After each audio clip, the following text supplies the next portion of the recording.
نرنل لدوني نريالي توني شعينو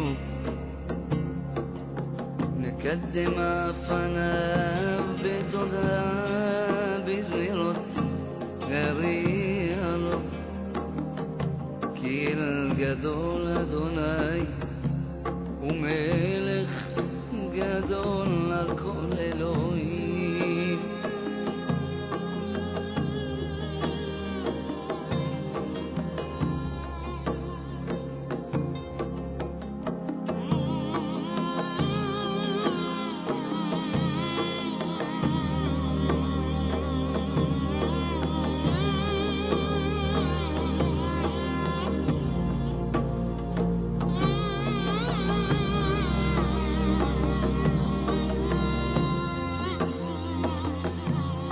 Birshut Morav Rabotai, avec la permission d'Hachem.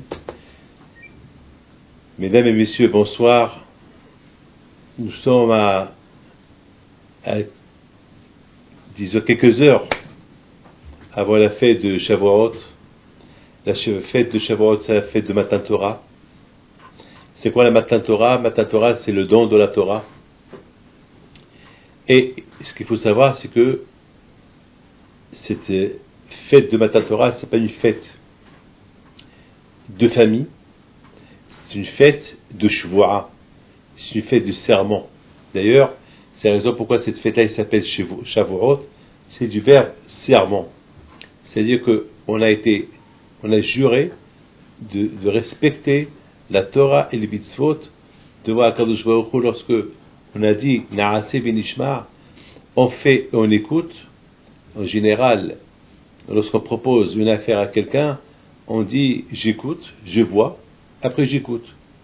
Après, je vois, tout d'abord il faut voir l'affaire qu'on propose. Mais là, l'Israël lorsqu'il leur a proposé la Torah, ils n'ont pas dit on veut écouter qu'est-ce qui est écrit dedans, ils n'ont pas dit on veut voir qu'est-ce qui est écrit dedans, et ça nous arrange ou ça nous arrange pas. Ils ont tout de suite ils ont dit Na'aseh, on fait, et après on écoute. C'est-à-dire, on s'engage avant de savoir qu'est-ce qu'il y a dans la Torah, on s'engage, on fait. Na'aseh v'nishma. Donc, mes amis, le fait qu'ils ont dit, qu'ils ont utilisé ce verbe, ce langage de Na'aseh v'nishma, on fait et après on écoute, ça s'appelle un serment. Ça s'appelle un serment. Parce que, en général, on écoute. En général, on propose une affaire à quelqu'un, on dit à ce quelqu'un quelle est l'affaire, de quoi s'agit-il, et l'autre il lui dit de quoi s'agit-il, et après après la décision elle est prise, oui ou non. Mais là, à Israël, ils n'ont pas dit à Hachem, on va écouter qu'est-ce que tu veux me proposer, ils ont dit tout de suite, Na'aseh, on veut faire. Donc ça s'appelle un serment. C'est-à-dire, ils ont fait un serment. Vous savez que on peut pas dire par exemple, si par exemple quelqu'un a juré de faire une mitzvah, il ne peut pas encore jurer une autre fois de faire cette mitzvah, parce qu'il a déjà juré. On ne peut pas jurer sur un serment. Une fois que tu as fait un serment, c'est un serment. Donc, on ne peut pas, quelqu'un par exemple qui dit je jure de faire telle mitzvah, c'est pas qu'il jure parce qu'il a déjà fait. Rabotai, la fête de Shavuot, c'est pas une fête que une fois dans la vie on a reçu la Torah, c'était la fête de Shavuot. Non, la fête de Shavuot, c'est la fête de chaque année. Chaque année, on reçoit la Torah. Je voudrais vous dire quelque chose. C'est pas écrit dans la Torah la date de Matan Torah.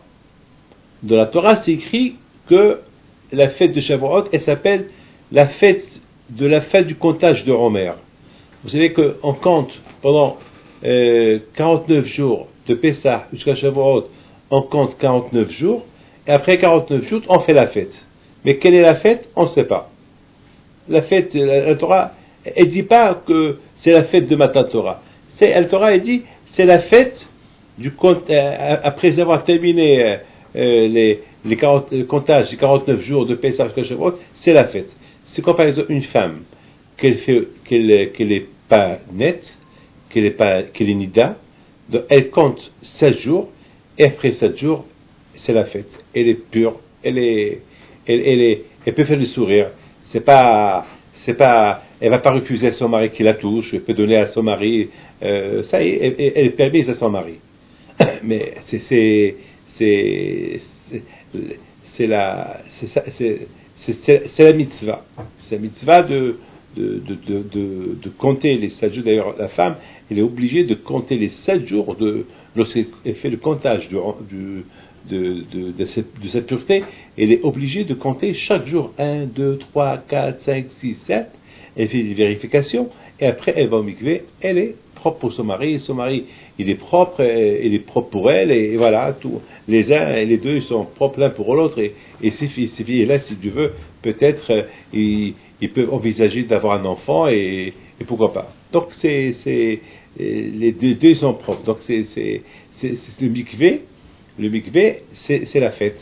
C'est la fête pour la femme, et elle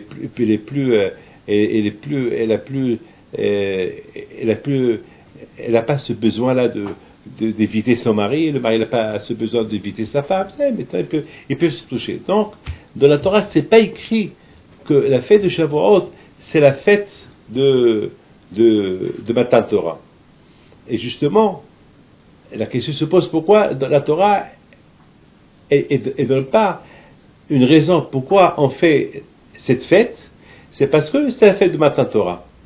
C'est la fête de Matan Torah. Ah ben justement, la raison elle est simple.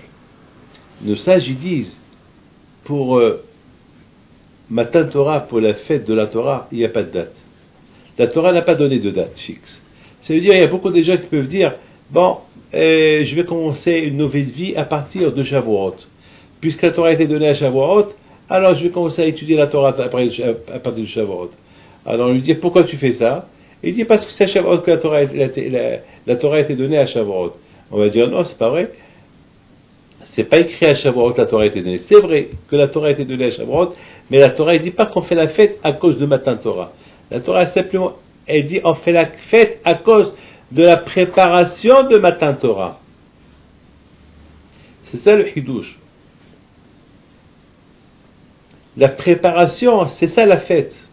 La fête de la préparation, parce que tout ce comptage-là qu'on a fait, c'est pour un comptage pour faire un serment qui s'appelle Shavuot.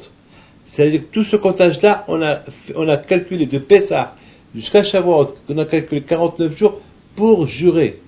Pour jurer, parce que c'est évident. Pourquoi il y a eu ce comptage? Il n'y a pas eu ce comptage pour rien. Il y a eu ce comptage-là pour une raison. Quelle est la raison pourquoi il y a eu ce comptage-là? Parce que pour jurer, on a juré à Hachem, on a dit Naase Benishma. On a juré quand on a dit on fait et après on t'écoute. C'est ça la fête. C'est la fête. Vous savez, c'est très important. Un homme, il prend des initiatives. Lorsqu'un homme, il prend une initiative pour faire une mitzvah, c'est ça la plus belle chose de sa vie, c'est l'initiative qu'il a pris pour faire cette bonne chose. Vous savez que lorsqu'un homme il gagne au loto, il devient riche. À partir de quoi il est devenu riche? Est-ce qu'à partir qu'il a joué le loto, ou une fois qu'il a gagné l'argent? Je vous donne à réfléchir. Je répète ma question. Un pauvre qui gagne au loto. Alors, un pauvre, il est pauvre. Et un jour, il décide de jouer au loto.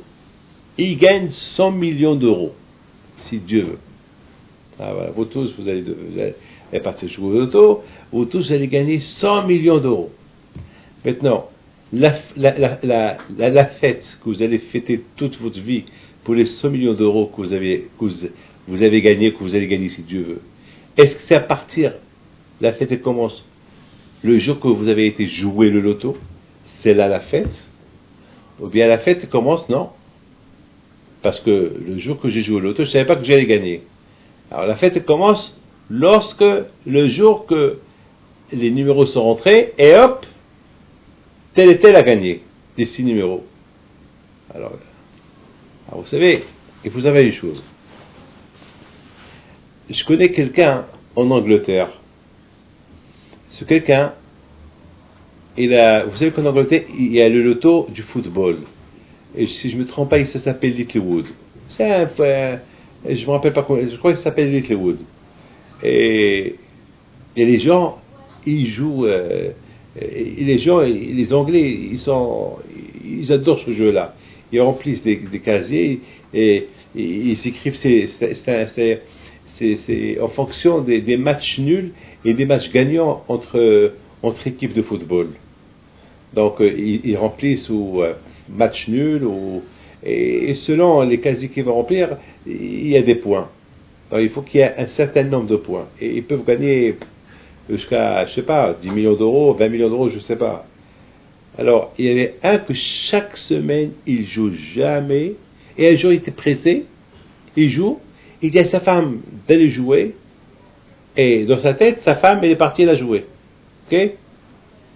Le jour des résultats, c'est le samedi soir, parce que c'est le samedi que les matchs de football ils jouent en Angleterre, et voilà, il entend les résultats des matchs, il voit le papier passer, c'est le même numéro qu'il joue tout le temps.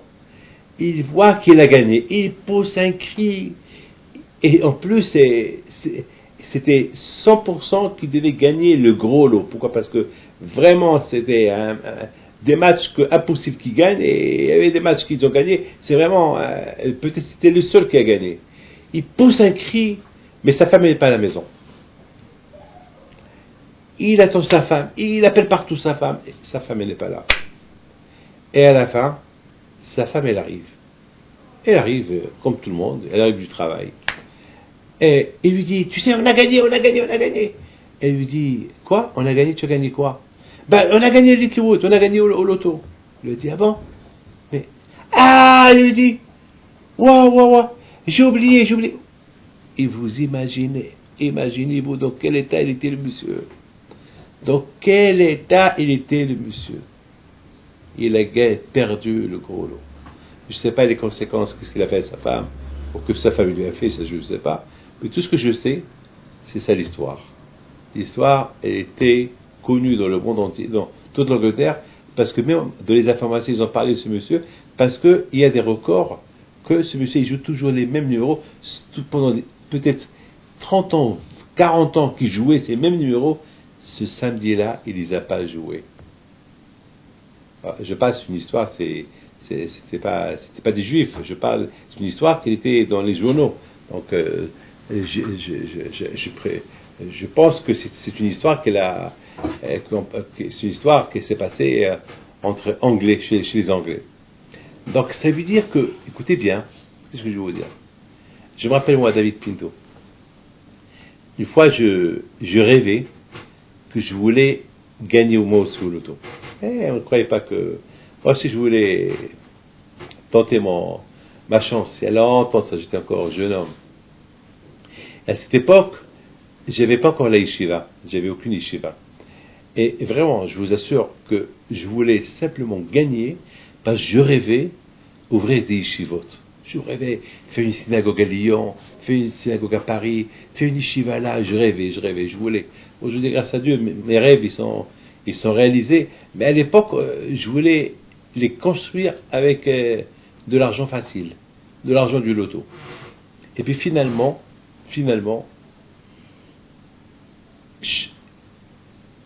bien sûr, j'ai jamais gagné. Jamais. Pour j'ai construit pas mal de yeshivot, grâce à Dieu, avec difficulté, mais grâce à Dieu, avec de l'argent cachère, de l'argent propre. C'est tout. L'argent propre. Et tout ce que je voulais vous dire, que chaque jour que je jouais, chaque fois que je jouais au loto, je rêvais que j'avais déjà gagné. Jusqu'au mercredi que je voyais les résultats, dans ma tête, je rêvais, voilà, j'ai gagné, et je vais faire. Mais maintenant, le mercredi, lorsque j'entends les résultats, et je vois les numéros, et je voyais que j'ai perdu, donc tous mes rêves, ils sont tombés. Ça veut dire que, d'après ce que je suis en train de vous dire, que tout à l'heure, je vous ai posé une question. Quelqu'un qui gagne au loto, est-ce que il a gagné depuis depuis l'heure qu'il a joué, il s'appelle qu'il a gagné, ou bien non. Il a gagné le jour qu'il a reçu l'argent dans ses mains et qu'il a vu les numéros qui sont sortis. Alors écoutez très bien. Il faut les deux cas. Écoutez bien ce que je vous dis. Il faut les deux façons, c'est ça qui fait que tu gagnes. Il faut que tu déposes et que tu joues, et après tu gagnes. Parce que si tu remplis les numéros, et même si c'est les vrais numéros, ils n'ont pas été enregistrés, tu as les numéros, mais tu n'as pas gagné. Et si jamais alors pour que tu gagnes, mais maintenant, admettons que tu as gagné les numéros, il faut aussi avoir, grâce à qui tu as gagné, parce que tu as déposé. Donc il faut les deux façons. Il faut et déposer et gagner. Il faut les deux à la fois. Donc vous comprenez très bien que Matan Torah, il fallait aussi deux choses. Se préparer pour Matan Torah et accepter Matan Torah. Se préparer pour le don que Hachem va nous donner et après accepter le don que la Torah qui nous a donné. Parce que on ne peut pas dire j'accepte sans que je me suis préparé. Et aussi je ne peux pas dire je me prépare sans accepter. Il faut les deux à la fois. Donc la fête de Matan Torah, elle s'appelle, pourquoi on l'appelle la fête de Matan Torah? Pourquoi elle s'appelle Shavuot? Shavuot, ça s'appelle à cause du serment. Ça veut dire, et quel est le serment? C'est pas à cause c'est quoi Shavuot? Shavuot, il y a un serment. Mais aussi Shavuot, ça veut dire les quoi? Les semaines. C'est-à-dire, on a calculé 49 jours, c'est-à-dire, on a calculé 7 semaines, de Pesach à Shavuot, on a calculé 7 semaines, 49 jours, et après c'est la fête. C'est-à-dire que la fête, elle est pour la préparation.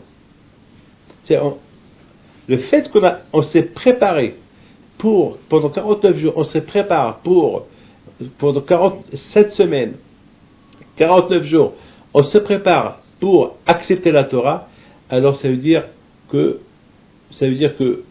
le jour de Matan Torah, ça s'appelle la fête de la préparation de tout ce qu'on s'est préparé pendant ces 49 jours-là pour recevoir la Torah. Maintenant, et le fait qu'on s'est préparé, c'est ça qui a fait qu'on a accepté la Torah. Parce que si on ne s'est pas préparé, comment on va accepter la Torah? Aussi, le fait de dire à Hachem, on veut faire, et après on dit, et on écoute, ça s'appelle ça veut dire on a dépassé la logique. Parce que c'est quoi la logique? La logique, c'est qu'on entend qu'est-ce que Dieu nous propose, après on dit si on accepte, on n'accepte pas. Mais là, on a dépassé la logique. Là, on a dit, on accepte. Alors, lorsqu'on dit on accepte, ça veut dire on accepte, on s'est préparé, et tout cela. Ça veut dire que pour cette belle fête de Shavuot, la Torah, elle n'a pas écrit que la fête de Shavuot, c'est pour la Torah. C'est le jour que Dieu a donné la Torah. Non. La fête de Shavuot, c'est le jour, la fête de la préparation. Et ça s'appelle Hachana. D'ailleurs, beaucoup de fois dans la Torah, c'est écrit que les bénéficiaires se sont préparés, ils se sont préparés pour 3 jours avant Matan Torah. Parce que, lorsqu'une femme, un couple, il veut se marier, s'il n'y a pas eu de préparation pour le mariage, il y aura un mariage. Il n'y aura pas de mariage. Il faut qu'il y ait. Et malheureusement, on peut se préparer pour le mariage, et après, à la minute que le mariage arrive, ils peuvent annuler. Donc ça veut dire qu'il faut une préparation, une très belle préparation, que dans cette préparation-là, il n'y a aucune annulation. C'est ça la vraie préparation. Parce qu'il y a des gens qui se préparent pour le mariage. Moi, j'en connais plein. Cette semaine, j'ai assisté à 7 mariages à Paris qui ont été annulés. 6 ou 7. Qui devaient se marier ce mois-là. Annulés. Parce que, à cause de la belle-mère, ou à cause du beau-père, ou à cause du beau-frère, il y a eu une annulation de mariage, parce que le beau-frère, il n'a pas souri. Il n'a pas dit, bonjour au Hatan, il n'a pas fait un sourire, voilà. Le Hatan, le marié, il dit à sa fiancée, ouais, ton frère, il me fait la tête, il ne me parle pas. Il dit, attends, il est timide. Non, je ne vais pas rentrer dans cette famille, ils ont cassé pour ça, pour un sourire. Donc ça veut dire que même une préparation à un mariage, moi je pense que c'est une siba, moi je sais, c'est avec une excuse. Attends, c'est pas, c'est-à-dire que beaucoup des fois des gens ils prennent des décisions du mariage comme ça et sans se préparer, sans rien du tout. Ils ne savent même pas s'ils s'aiment ou ils s'aiment pas. Ils ne savent même pas ils sont au niveau religion, est-ce qu'ils sont les deux à égalité. Et parfois la fille peut être plus religieuse que le garçon est plus religieux que la fille et ça risque de tout éclater. Il faut qu'il y ait comment dirais-je, une entente. Il faut qu'il y ait une entente entre les deux. Et s'il n'y a pas d'entente, il faut qu'il y ait un juste milieu entre les deux, que chacun, il faut qu'ils se comprennent. Il faut qu'avant le mariage, ils préparent leur mariage. Beaucoup des fois. Il y a aussi un mariage qui a été annulé à cause d'une maison. C'est-à-dire qu'il devait habiter à Saint-Mandé, et à la fin, il a dit non, il veut habiter ailleurs. Elle lui dit non, moi je veux habiter à Saint-Mandé, je ne veux pas ailleurs, pourquoi tu m'as menti, etc. Pour ça, ils ont cassé le mariage. Dommage.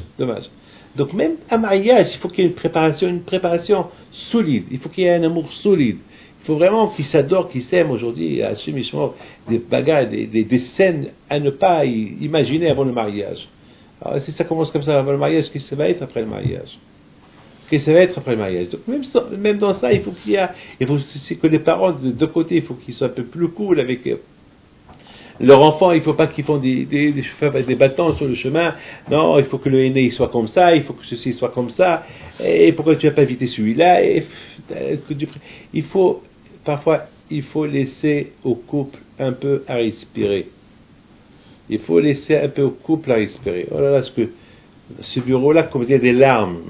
Comme il y a des larmes, ils sont, vous savez, si les larmes ne sèchent pas, eh ben, je m'aurais noyé dans les larmes des gens qui pleurent dans ce bureau-là. C'est incroyable ce que j'entends chaque jour. Et Rabotai, mes amis, il faut comprendre une chose, que la Torah, c'est une préparation. La Torah, c'est une préparation.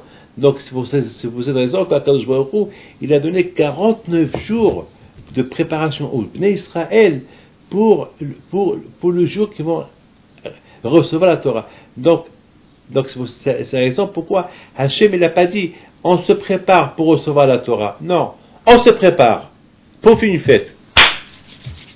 Je répète, c'est pas écrit dans la Torah. On se prépare préparez-vous pour recevoir la Torah. Non, Hachem il a dit préparez-vous pour avoir une fête. Quelle fête, on ne sait pas. C'est la surprise. C'est vrai, c'est la folie. Lorsque les Juifs ils ont quitté l'Égypte, ils devaient compter 49 jours. Pourquoi? Personne ne comprend pourquoi. Il faut faire ceci, il faut apporter le Homer, il faut apporter des sacrifices, et tout ça, ça s'appelle Homer. Et après 49 jours, c'est la fête. La fête de quoi?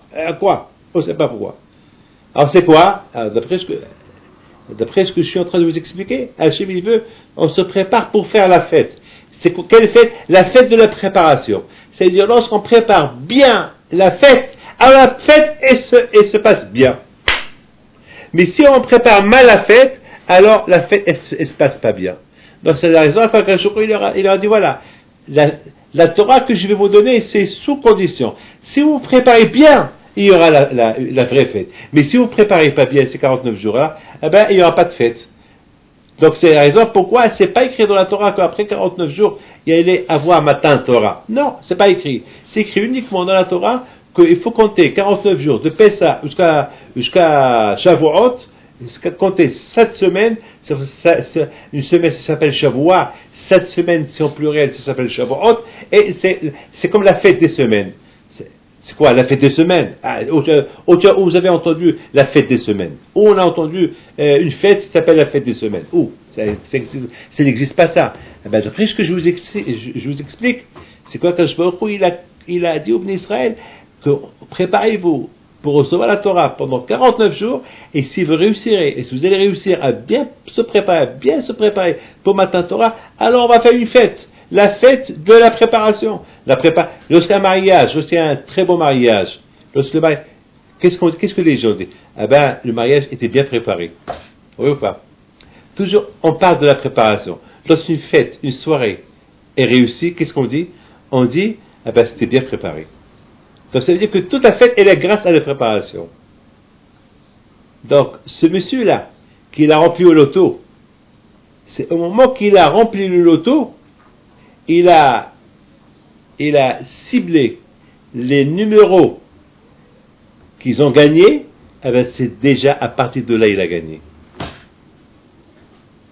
Lorsque les numéros ils sortent après, eh ben qu'est-ce qu'on dit?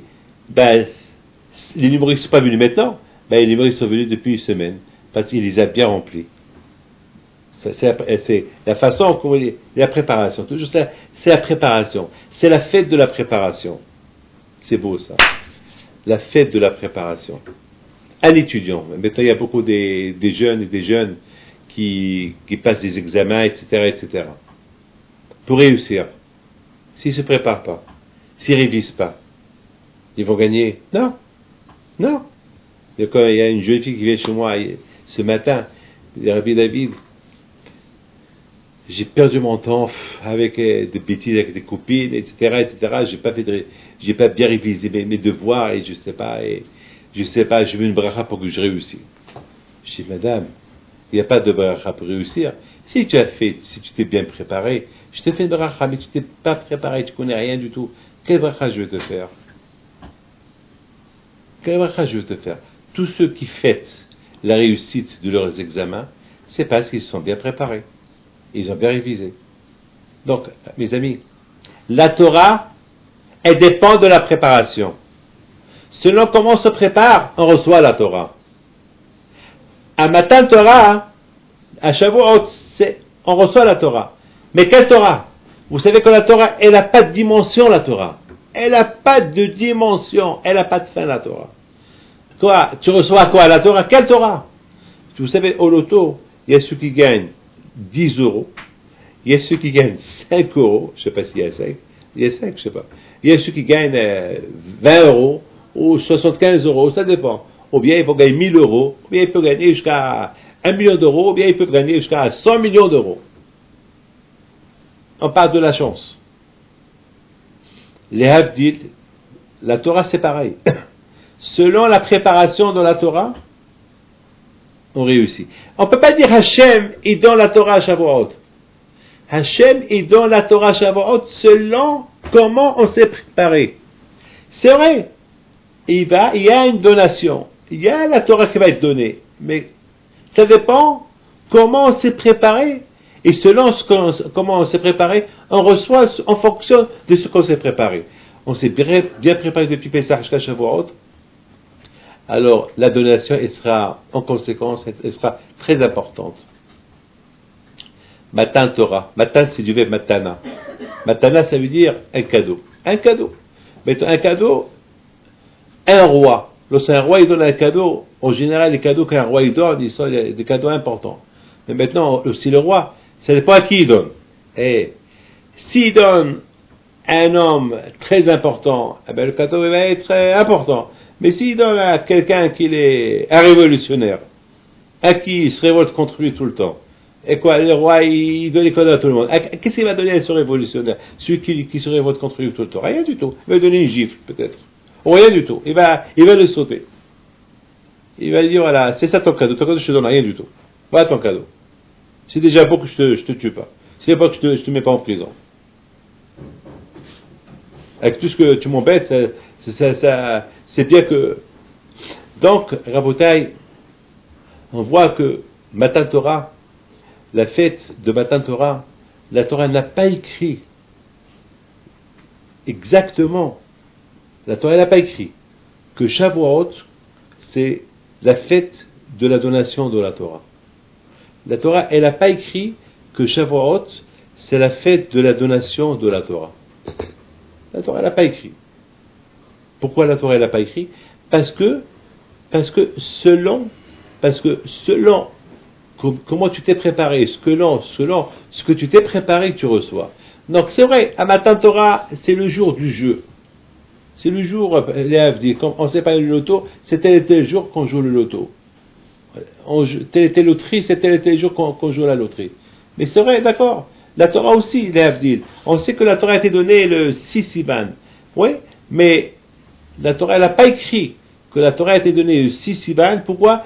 Parce que la Torah, elle est donnée en fonction comment tu t'es préparé.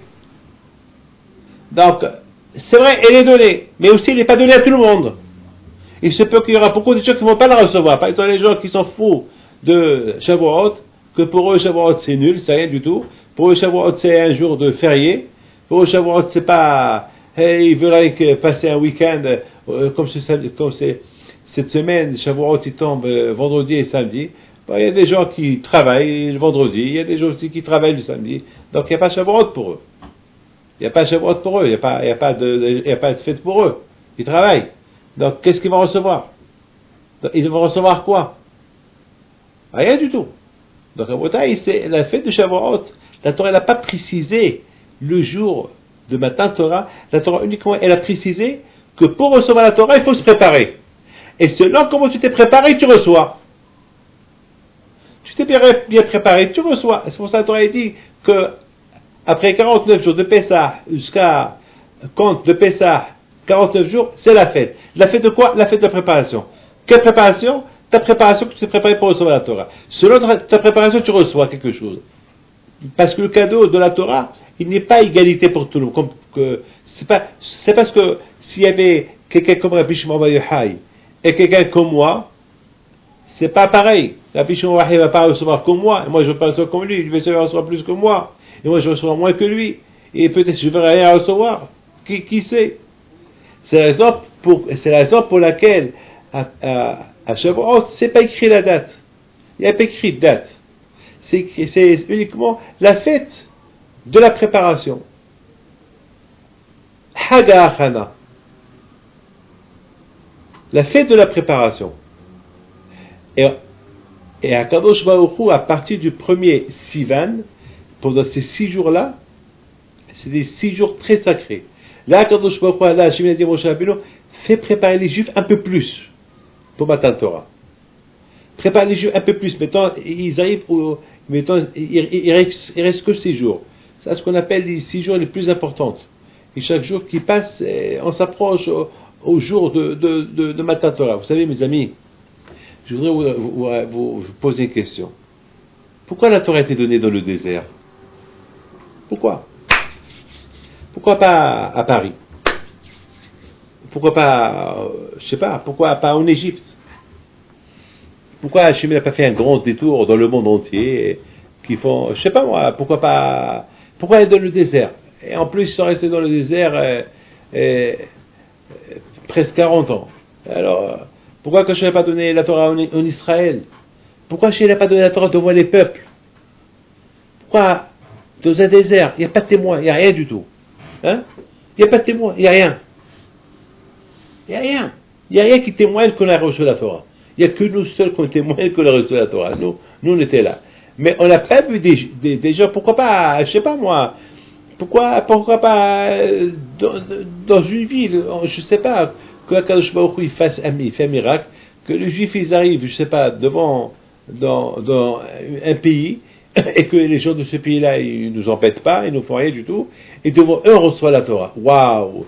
Devant une nation, l'Arab Israël a reçu la Torah, tous, ils sont là comme des spectateurs. Pourquoi Hachem n'a pas fait ça? Pourquoi Hachem a donné la Torah uniquement dans un désert où il n'y a que du sable et des pierres, des montagnes et des pierres? Pourquoi? On n'a aucune preuve.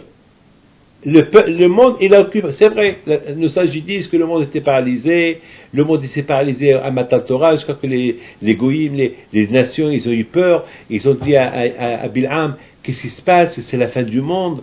Et parce que ils ont cru que le monde allait se détruire, il y avait des bruits, etc. Le Talmud dit que les oiseaux qui étaient en train de survoler, et lorsqu'Hachem a dit Anochi, je suis Hachem, les oiseaux ils se sont arrêtés de s'envoler, la mer s'est arrêtée de faire du bruit, il n'y avait pas d'air pendant quelques secondes, il y avait un silence total. Je crois que le monde était paralysé. Le monde s'est paralysé. C'était un moment extraordinaire. C'était un moment que Hachem il a voulu montrer au monde entier. Il s'est révélé Hachem devant le monde entier. Quelque part, Hachem, il a manifesté que voilà, je suis en train de donner la Torah à Israël, au peuple juif. Donc la question se pose, pourquoi donc, tout le monde savait. Donc ils sont partis chez Bilam, et Bilam il a dit n'aie pas peur, c'est pas la fin du monde, c'est Hachem ose l'amouiten, Hachem il est en train de donner la Torah à son peuple. Alors les nations ils ont dit, s'ils ont accepté la Torah, qui est très très dure, alors que Dieu fasse qu'ils les bénissent avec la paix, qu'ils auront la paix, parce que la Torah, la Torah c'est pas facile là, la Torah, hein. Shabbat, les fêtes, c'est pas facile. Vraiment on a besoin d'une grande paix pour faire tous ces mitzvot là. Les nations ils ont dit à Bilam, alors dis aux Juifs de notre part, Hachem Yivarech et Amo Vashukah Hachem, il bénit son peuple avec la paix parce que vraiment c'est pas facile. Et vraiment c'est pas facile. Il faut vraiment être, il faut avoir beaucoup de émouna, de foi en Dieu pour respecter la Torah. C'est pas facile. Vous imaginez c'est quoi? Ne pas voir tout le monde qui travaille Shabbat et nous ne travaille pas Shabbat, on n'a pas le droit de voir les femmes, on ne peut pas aller pour nous les religieux, on ne peut pas aller à la plage, que vous croyez que nous aussi on ne veut pas aller s'éclater un peu, nous aussi on veut sortir se promener un peu, oui, mais grâce à Dieu on sort, mais on fait attention où on va. On fait attention que la semaine dernière, lorsque je suis arrivé d'Israël, la semaine dernière, dans l'avion, je voyais que des têtes bizarres. J'avais une tête. Il y avait un monsieur, je l'ai pas rencontré dans l'avion. Il était tellement bronzé, et je le connaissais tout pâle, et il était tellement bronzé, noir de bronzage, je voyais que ses dents. Et je lui dis Rabbi Day, je lui dis bonjour, mais je vous reconnaissais, il a cru que j'ai sauté. Lui il voulait sauter sur moi, j'ai un peu aussi. Je lui dis, qui tu es? Attends, je brasse pas quiconque, surtout aujourd'hui avec cette grippe qu'il y a aujourd'hui, hein, la grippe porcine, on ne peut pas toucher n'importe qui, on peut pas, attends, qui es-tu? Lorsqu'il m'a dit son nom, j'ai dit, attends, mais où tu étais? Il m'a dit, j'étais en Israël. Je me dis, bien sûr. Je dis, mais tu as vu dans quel état tu es? Et il a commencé à rigoler. Alors, sa femme, je ne l'ai pas reconnue, ses enfants. Dommage. C'est leur problème, mais ça pouvait se faire dans le kasher. Ça pouvait se faire dans le kasher. C'est sans problème. C'est sans problème. Mais pour vous dire que c'est pas facile pour nous de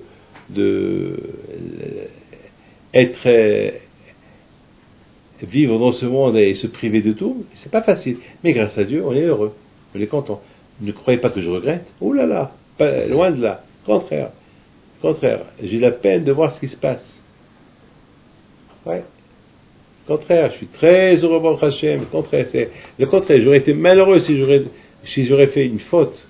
J'aurais été le plus grand malheureux du monde si j'aurais fait une faute. Non, pour Hachem, je suis super bien grâce à Dieu. Donc vous voyez que la Torah c'est pas facile. Alors ma question se pose.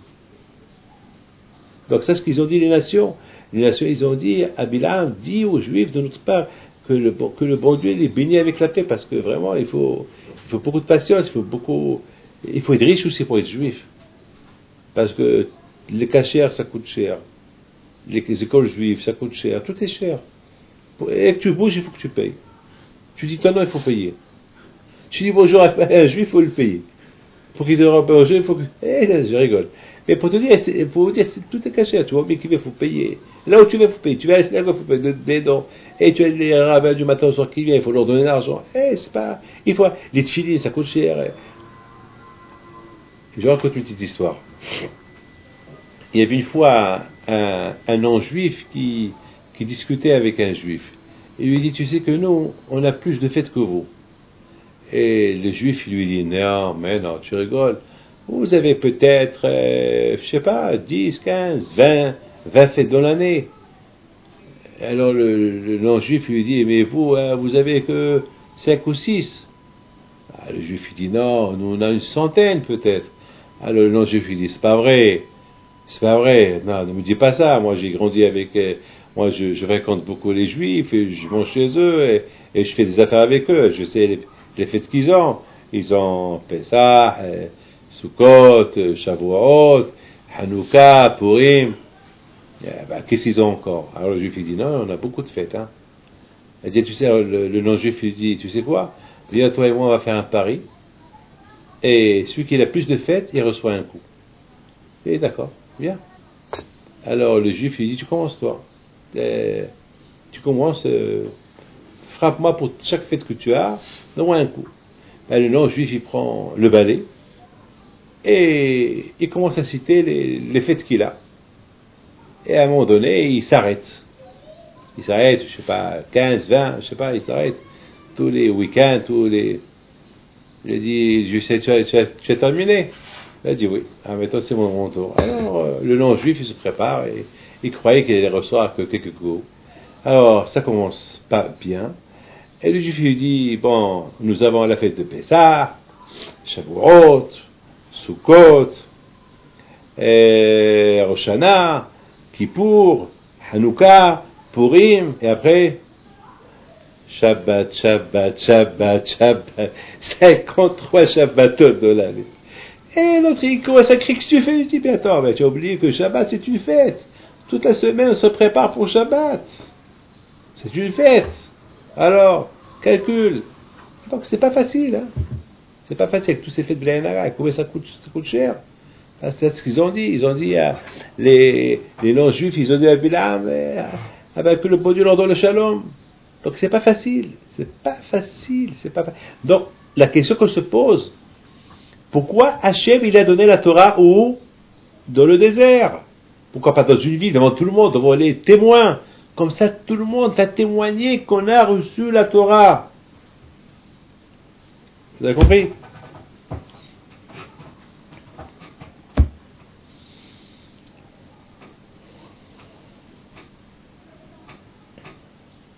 Vous savez, mes amis, c'est écrit dans la Torah.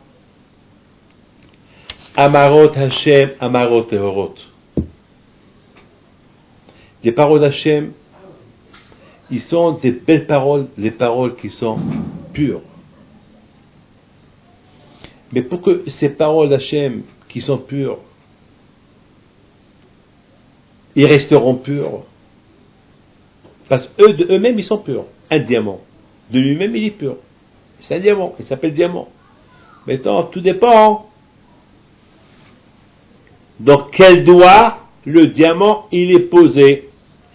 Si la femme, ses mains, ils sont propres, elles sont bons, elle est bien habillée, alors le beau diamant qu'il est dans ses doigts, il a la valeur.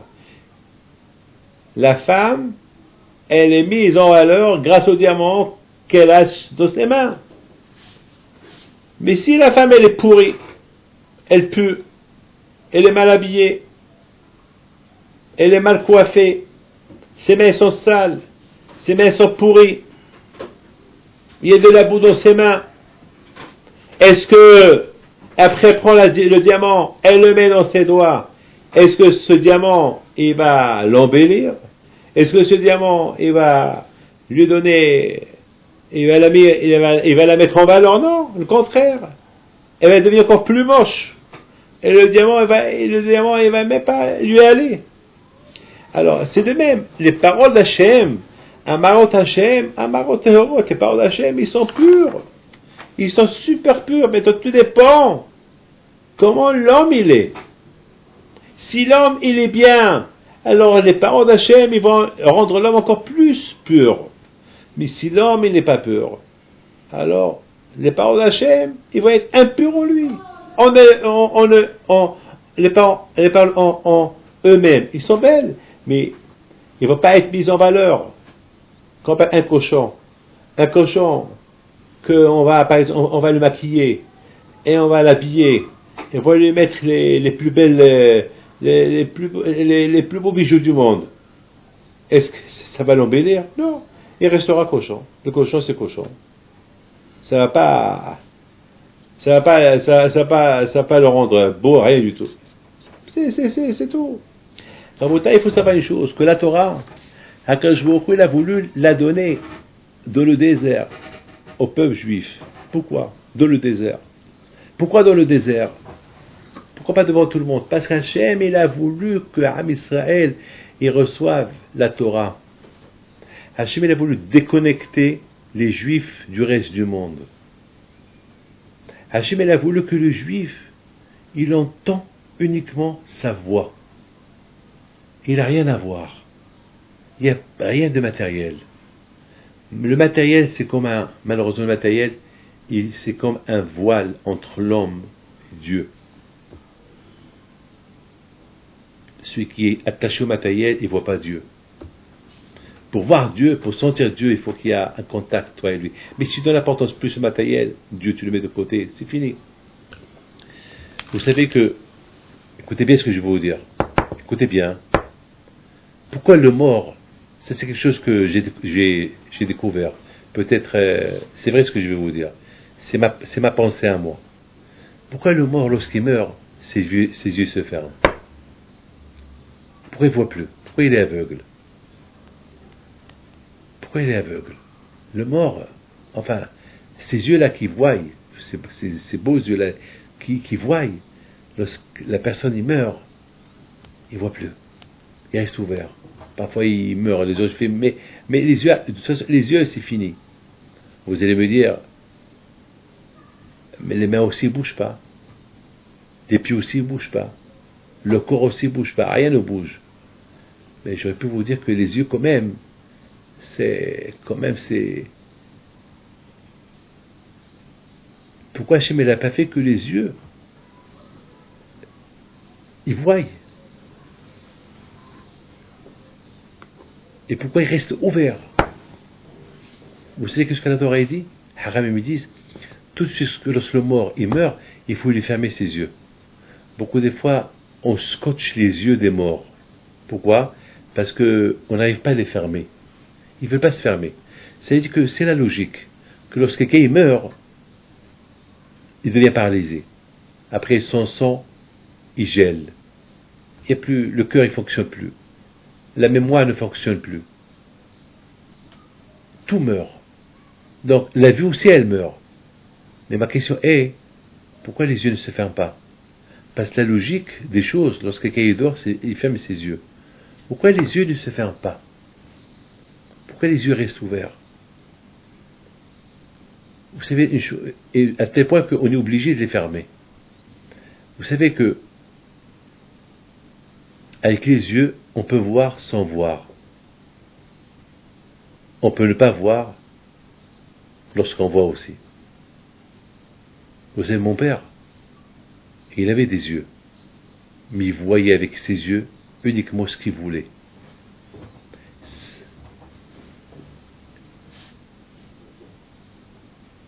Nous tous, on a des yeux pour voir si on veut. Mais c'est à nous de contrôler les yeux, quoi voir, quoi ne pas voir. Les yeux, parce que lorsque tu donnes la permission aux yeux de voir n'importe quoi, alors, une fois qu'ils voient n'importe quoi dans ce monde-là, ils vont devenir aveugles lorsqu'ils voient quelque chose qui ne les intéresse pas. Malheureusement aujourd'hui, il y a beaucoup de gens que la Torah ne les intéresse pas. La Torah ne les intéresse pas. Comme dit Rabbi Moshe Chaim Luzzatto, il y a deux sortes d'aveugles. Il y a un aveugle qui est aveugle de naissance. Il y a un aveugle qui n'est pas aveugle, il voit, mais il ne veut pas voir. Il ne veut pas voir la vérité. Écoutez bien. Lorsqu'un homme, il est vivant, qu'est-ce qu'il voit? Est-ce qu'il voit Dieu? Non. Est-ce qu'il voit des anges? Non. Est-ce qu'il voit des tzadikim? Non. Est-ce que moi je vois mon grand-père? Non. Est-ce que je vois Rabbi Haim Pinto? Non. Je ne le vois pas. Mais je le sens. Je le sens. Dieu, je ne le vois pas, mais je le sens. Mes amis, le Satan, le Yitzhara, il veut qu'on voit ce qu'on voit. Le Satan, le Yitzhara, il te dit, hé, David, ce que tu vois, tu crois. Ce que tu vois pas, ne crois pas. Malheureusement, il y a beaucoup de gens qui appliquent sur eux cette méthode, qu'ils croient uniquement ce qu'ils voient. Et lorsqu'ils meurent, qu'est-ce qui se passe? Lorsqu'ils meurent, les gens qui croyaient uniquement aux choses qu'ils voyaient, eh ben c'est ce qu'ils vont continuer à voir. Il faut voir les murs. Lorsqu'ils étaient vivants, ils voyaient le monde, ben lorsqu'ils vont mourir, ils vont continuer à voir ce monde. Pourquoi? Ben justement, parce que ça va témoigner contre eux dans l'autre monde, parce que dans l'autre monde, ils risquent de dire « Ah, je savais pas. Ah, je savais pas. » Ils vont le dire « Tu savais pas? Voilà la preuve. La façon que tu es mort, voilà la dernière photocopie. On a la dernière chose que tu as vue dans ta vie.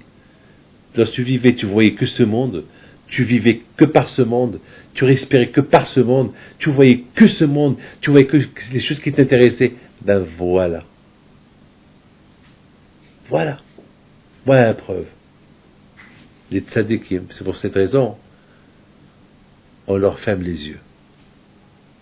Pourquoi on leur ferme les yeux? Pour leur dire, voilà, c'est la fin. Vous avez suivi ce monde-là, vous avez voulu que ce monde-là, eh ben voilà, c'est la fin. Comme quelqu'un, il voit un film, il vit dans le film, il vit l'histoire du film, parce que les films, c'est du faux. Il n'y a rien de vrai dans le film. Tu vois un film, Hercule, ou je sais pas moi, tu vois un film de Dracula, ou je sais pas moi, et tu es tellement pris dans le film, c'est là que tu vois, vous savez, il y a quelque temps, il y a un film qui s'appelle Démon, un film. Et Hachim, que Dieu préserve, il y a une jeune fille qui est venue avec sa mère et est devenue folle. Ce film-là, je sais pas quel film elle a vu avec des démons. Elle est devenue folle. Elle est devenue folle. Et pourtant, le film, il n'est pas vrai. C'est un film. Le film, c'est pas vrai. Moi, lorsque j'étais à Los Angeles il y a quelque temps, j'avais vu comment il s'appelle, un acteur qui est venu chez moi, un acteur juif, très très connu, je ne vais pas vous dire son nom. Très très connu, et il est venu pour une bracha, et je le vois, je lui dis, alors c'est toi qui as tourné tel et tel film, je lui dis, je posais une question, je lui dis, mais comment tu fais comment tu actes, tu fais vraiment vraiment l'acteur, on dirait que c'est vrai, mais il dit, c'est mon métier, voilà la réponse, c'est mon métier de faire le vrai. Je lui dis, fais-moi quelque chose de vrai. Il a commencé à pleurer. Il a commencé à pleurer. Alors moi, j'ai cru que j'ai cru que peut-être je l'ai offensé ou il pleurait. Il pleurait. Je dis bon, je m'excuse.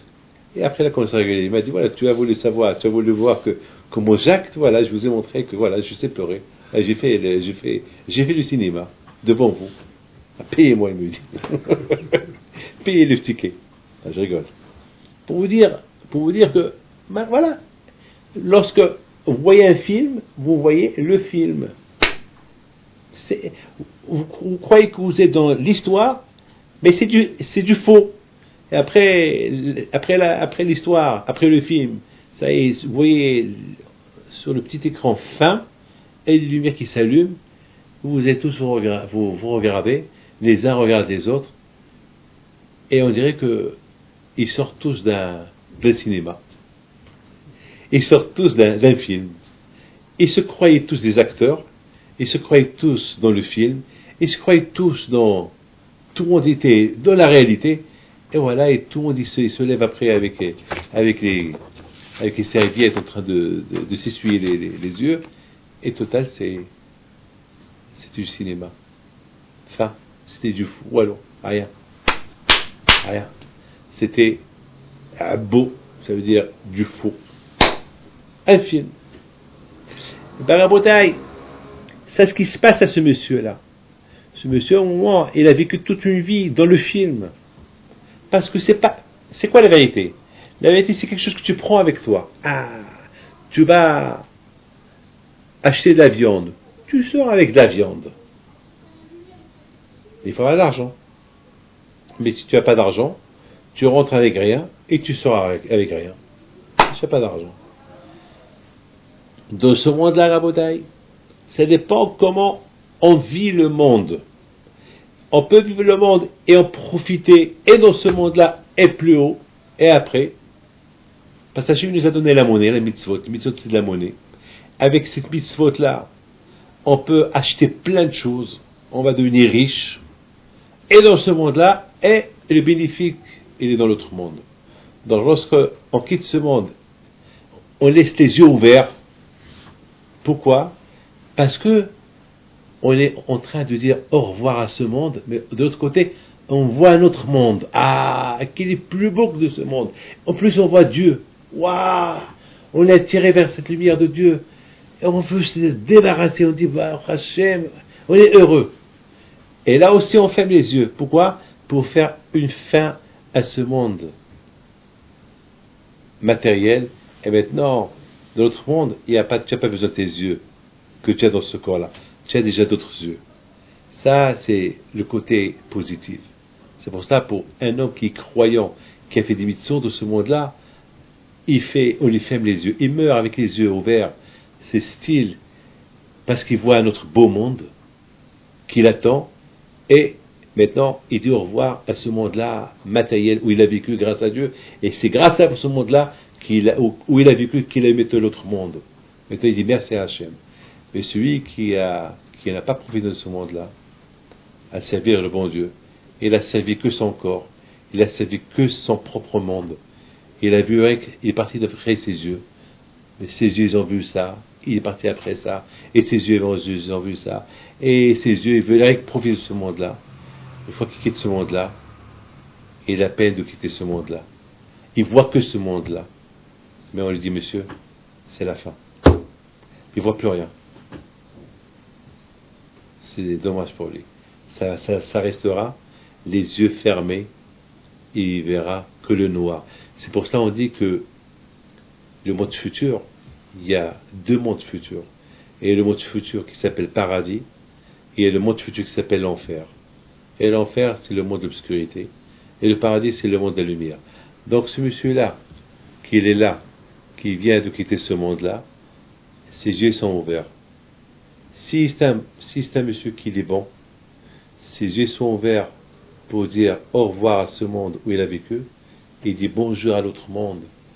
Et on va lui fermer les yeux, parce que c'est la fin c'est la fin de la vie de ce monde-là. Mais il va commencer une autre belle vie ailleurs. Et si ce monsieur-là, il n'est pas bien, il s'est mal comporté avec le bon Dieu, il va regretter sa mort. On va l'obliger à dire au revoir à ce bon monde où il a cru, c'est la vie éternelle, mais plus rien, il ne va plus rien voir. Il restera dans l'obscurité totale. Mes amis, ça c'est l'idée, pourquoi Hachem a voulu. Écoutez bien la réponse à la question, belle question que je vous ai posée. On a posé une question. Pourquoi Akadosh Baruch Hu il a donné la Torah dans le désert? Pourquoi Akadosh Baruch Hu il n'a pas donné la Torah dans une ville, devant les goïms, devant tout le monde? Oui ou pas? Devant tout le monde. Comme ça que tout le monde, il soit quoi? Comme ça tout le monde. Comme ça tout le monde, ils vont être tous des témoins. Tout le monde est témoin, tout le monde est en vue. Non. Il n'y a pas de témoin. Il y a quoi? Il n'y a que le sable. Dans le désert, il n'y a que le sable, il n'y a que des pierres. Il n'y a rien du tout. Quelle est la raison? Vous savez pourquoi? La réponse, elle est comme ça. C'est parce qu'Akadosh Baruch Hu, il voulait que les Bnei Israël, ils seront loin. Vous savez, pour bien voir la chose, vous savez très bien que Rabbi Shimon Bar Yochai est devenu Rabbi Shimon Bar Yochai, il fallait qu'il soit déconnecté du monde entier. Vous avez bien vu ce que la Torah dit, que le bébé dans le ventre à sa mère, on lui enseigne la Torah. Je vous pose la question. Pourquoi le bébé dans le ventre à sa mère, il y a un malach, il y a un ange qui lui enseigne la Torah? Pourquoi ce malach-là, il ne va pas lui enseigner la Torah une fois que le bébé sort, une fois qu'il dort, une fois qu'il est il est bébé encore, il lui enseigne la Torah? Oui ou pas? Oui ou pas? Pourquoi dans le ventre à sa mère? Pourquoi pas? De toute façon, il ne part pas. Pendant 9 mois, il ne part pas. Alors, vous savez que le bébé dans le ventre à sa mère, il rigole, hein? Il sourit. Alors là aussi, il va sortir pendant 9 mois, Les 9 mois que son rabbin ait lancé la Torah, qui s'appelle un ange malach, eh bien ce même rabbin, il va laisser la Torah une fois qu'il sort en plus, une fois qu'il a fait la circoncision, dans la sainteté, etc. Pourquoi pas? Vous savez pourquoi? Parce que le bébé, dans le ventre à sa mère, il est dans un monde isolé. Il est entouré de l'eau. Seul, il entend que l'estomac la machine, les machines les estomacs, le côlon, ces usines qu'il y a dans le corps de sa mère. Il est isolé dans son monde à lui, dans une petite boule, il est là-bas tout seul.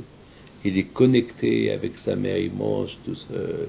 Il n'y a ni voiture, il n'y a ni personne, il n'y a ni bruit des oiseaux, pas d'avion, rien, isolé.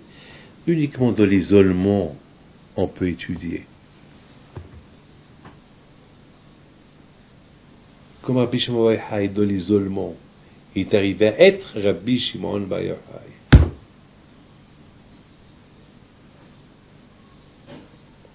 Hachem, il a isolé les Juifs dans le désert, loin de tout le monde. J'ai pas besoin des témoins. Ça va servir à quoi les témoins? Et même s'il y a des témoins, pourquoi les gens ils n'ont pas vu Yitro? Pourquoi Yitro? Et pourquoi les gens ils n'ont pas pris l'expérience d'Yitro? Yitro est parti, Yitro c'était un converti, qui est parti au désert écouter la Torah. Celui qui veut écouter, il peut aller. Hachem, il n'a pas voulu, Hachem, il a dit non. La Torah, c'est très dur, la Torah. La Torah, c'est l'arme avec laquelle on peut vivre dans ce monde-là. Un monde matériel. N'oubliez pas que le Satan, le Tsara, la force du mal, le mauvais penchant, ces armes à lui, ils sont dures. Ils sont énormes, ces armes. C'est les armes. Il y a uniquement l'isolement de la Torah. Pour combattre le Satan, il faut s'isoler. Un peuple comme les Bnei Israël, lorsqu'ils ont quitté l'Égypte, ils étaient dans 49 degrés de Thomas. Pour que le peuple juif, il accepte la Torah, et accepter la Torah, et dire Na'aseh v'nishma, il faut l'isolement. Il faut l'isolement. Il faut qu'il sorte quelque part où il n'y a personne. On n'a pas besoin des témoins. On n'a pas besoin de dire il y a Dieu. Celui qui veut découvrir Dieu, il peut s'il veut. Vous savez aujourd'hui les découvertes qu'il y a, toutes ces découvertes qu'on découvre aujourd'hui dans l'informatique, dans la médecine, dans la physique, on découvre. On n'est pas loin. Les non-juifs, ils sont pas loin. Je parle des non-juifs qui ne sont pas croyants. Ils sont pas loin de dire à bouche ouverte, il y a Dieu. Il n'y a plus de Big Bang, il n'y a plus de monde qui est son propriétaire, son maître. Il y a un maître. On n'est pas loin. Nous, on est convaincus. Il y a beaucoup des nations qui croient beaucoup en Dieu, comme les musulmans qui croient en Dieu, qui croient dans la force divine. Il y a d'autres nations, le christianisme aussi, qui croient qu'il y a une force divine. Il y a d'autres nations qui sont idolâtres, où ils disent que chacun comment il conçoit les choses, mais de toute façon, chacun comment il voit la réalité, que chacun comment il voit selon sa vision, selon comment il conçoit Dieu. Nous, à notre manière, on conçoit Dieu par la Torah. Sans manquer le respect à aucune religion. On n'a pas le droit de manquer le respect à aucune religion. Chacun a le droit de respecter sa religion.